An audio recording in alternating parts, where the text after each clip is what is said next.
तो सबसे पहले आपको एक वीडियो दिखाते हैं। ये वीडियो भाजपा सरकार में मंत्री प्रहलाद पटेल का वीडियो है। प्रहलाद पटेल कल राजगढ़ जिले की धरती पर आए थे। राजगढ़ जिले में जो कुछ भी उन्होंने बोला उसके बाद सियासी भूचाल मच गया। उसके बाद सियासी गलियारों में हर जगह प्रहलाद पटेल की चर्चा है। राजगढ़ की धरती पर भाजपा सरकार के मंत्री प्रहलाद पटेल ने ऐसा क्या बोल दिया वो आपको जरूर सुनना चाहिए। लेकिन उससे पहले इस बात का भी आपको आकलन लगा लेना चाहिए कि जो नेता जनता से चुनाव के पहले वोट की भीख मांगता है, वही नेता चुनाव जीतने के बाद जब विधायक और मंत्री बनता है तो जनता की मांग को ही वो भीख करार देता है, जनता को ही वो भिखारी बोल देता है। ये प्रहलाद पटेल की मानसिकता को उजागर करता है कि किस तरीके से प्रहलाद पटेल की मानसिकता जनता के लिए काम करती है। सबसे पहले तो आप प्रहलाद पटेल साहब का ये वीडियो देखिए, उसके बाद आपसे डिटेल में चर्चा करेंगे। ये समाज से लेने की जो आदत है, अब तो सरकार से भीख मांगने की आदत लोगों की पड़ गई है। नेता आते हैं तो कागज, एक टुकड़ा तो कागज मिलते हैं उनको, मंच पर है माला पहनाएंगे और एक पत्र पकड़ा देंगे। ये अच्छी आदतें नहीं है। लेने की बजाय देने का मानस बनाइए। मैं दावे से कहता हूं, आप भी सुखी होंगे और एक संस्कारवान समाज को हम खड़ा करेंगे। ये भिखारियों की फौज इकट्ठा करना, ये समाज को मजबूत करना नहीं है, ये समाज को कमजोर करना है। हम मुफ्त की चीजों के प्रति जितना आकर्षण रखते हैं, ये वीरांगनाओं का सम्मान नहीं है। किसी शहीद का सम्मान तब है जब हम उसके चरित्र के साथ जीने की कोशिश करें। ऐसा कोई शहीद का नाम जानते हो जिसने किसी से भीख मांगी हो? मुझे नाम बताना। उसके बावजूद भी हम आते हैं और अपने कार्यक्रम करके चले जाते हैं, तालियां बजाते और चले जाते हैं। मैं तो आपसे एक ही भिक्षा मांगकर अपनी बात खत्म करता हूं। नर्मदा का परिक्रमावासी हूं तो भिक्षा तो मांगता हूं, खुद के लिए कभी नहीं मांगता। कोई नहीं कह सकता कि मैंने प्रहलाद पटेल को ये किया। तो देखा वीडियो में आपने, प्रहलाद पटेल साहब बोल रहे हैं कि जो जनता जनार्दन है वो आवेदन दे देती है और नेताओं से भीख मांगने लगती है। पहले माला पहनाती है, उसके बाद में माला पहनाने के बाद में एक आवेदन धीरे से पकड़ा देती है, तो नेताओं के पास टोकरी भर जाती है आवेदन की। ये भीख मांगने की जो प्रवृत्ति है ये छोड़ना चाहिए। नेताजी शायद ये भूल गए कि भीख मांगने की जो सबसे ज़्यादा प्रवृत्ति है वो तो नेता लोगों में होती है। आप जब चुनाव के पहले जनता के सामने हाथ जोड़कर ये बोलते हैं कि साहब इस बार तो वोट दे देना, इस बार तो चुनाव जिता देना, तो क्या आपके हिसाब से आप भिखारी नहीं है?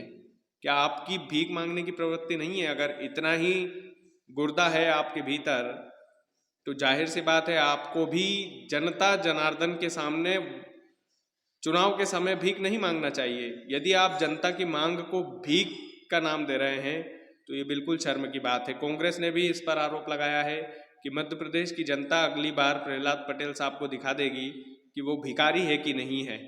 जो नेता खुद वोट की भीख मांग करके नेता बना है वो आज जनता के आवेदनों को भीख का दर्जा दे रहा है। ये वाकई में शर्म की बात है। कल राजगढ़ जिले में प्रहलाद पटेल थे और ये विवादित बयान जब उन्होंने दिया तो उसके बाद सियासी हड़कंप मचा। जाहिर सी बात है मचना भी चाहिए, क्योंकि परेशान लोग ही नेताओं को याद करते हैं।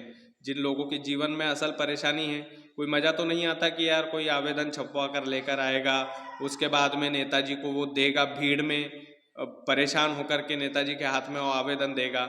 लेकिन नेताजी उस आवेदन को कितना सीरियस लेते हैं ये आपको इस वीडियो में पता चल ही गया होगा। बाकायदा नेताजी बोल रहे हैं कि लोगों की जो भीख मांगने की जो प्रवृत्ति है वो इस तरीके की है कि वो आवेदन पकड़ा देते हैं। अरे साहब, उस आवेदन में क्या लिखा है क्या नहीं लिखा है, कितनी बड़े परेशानी से गुजर रहा है सामने वाला आदमी, उसको तो जरा ख्याल करिए। उसको आप सीधे तौर पर भीख का नाम दे रहे हैं, ये बिल्कुल ठीक नहीं है। और मुझे लगा कि ये वीडियो आप तक पहुंचा होगा या नहीं पहुंचा, लेकिन राजगढ़ जिले की धरती पर प्रहलाद पटेल साहब यदि जनता की मांग को भीख का नाम दे रहे हैं, तो बिल्कुल उनको माफ़ी मांगना चाहिए इस पर। और ना केवल माफ़ी मांगना चाहिए, जनता से बोलना चाहिए। और नेता लोग, आप यदि आपको चुन करके जनता भेजती है विधानसभा में, लोकसभा में, कहीं पर भी, तो आपकी जिम्मेदारी बनती है, जनता तो आपसे मांगेगी और आवेदन के माध्यम से उनकी मांग को पूरा करना आपकी जिम्मेदारी है, ना कि उसको भीख बता करके पल्ला झाड़ लेना। अगर इतने ही गट्स है आपके अंदर, तो फिर जाहिर सी बात है आपको चुनाव के पहले लोगों से वोट नहीं मांगने चाहिए, वोट की भीख नहीं मांगना चाहिए। तो ये जो शब्द थे कि जनता आवेदन पत्रों का पुलिंदा टोकरा जो है वो नेताजी को थमा देती है और ये भीख मांगने की प्रवृत्ति है, ये बिल्कुल भी ठीक बयान नहीं था। और खास करके जितने भी राजगढ़ जिले के नेता मंच पर बैठे हुए थे वो सारे के सारे भाजपा के थे। लगभग लगभग यूँ मान लीजिए आपकी भारतीय जनता पार्टी वाला गढ़ जो है राजगढ़ बना है, और पांचों विधायक, सांसद सभी राजगढ़ जिले के भाजपा से ही आते हैं। तो उन नेताओं में से किसी को उठ करके खड़ा होकर के जरूर बोलना चाहिए था कि साहब ये जनता की मांग है और इसको आपको पूरा करने के बजाय आप जनता को ही उल्टा भिखारी बता रहे हैं। ये कहाँ तक न्याय संगत बात है। बाकी ये बड़ा दुख वाली बात है कि जिस तरीके से प्रहलाद पटेल ने जनता के मांग पत्रों को भिखारी का दर्जा दिया है, ये बिल्कुल शर्म की बात है। राजगढ़ जिले की धरती पर ये हुआ है और उसके बाद प्रहलाद पटेल का ये वीडियो लगातार वायरल भी हो रहा है। कांग्रेस ने ये बाकायदा आरोप लगाया है कि प्रहलाद पटेल को जनता आने वाले चुनाव में दिखाएगी कि वो उनको वोट की भीख देते हैं कि नहीं देते हैं। ये जनता जनार्दन के हवाले से कांग्रेस ने प्रहलाद पटेल पर भी आरोप लगाया है।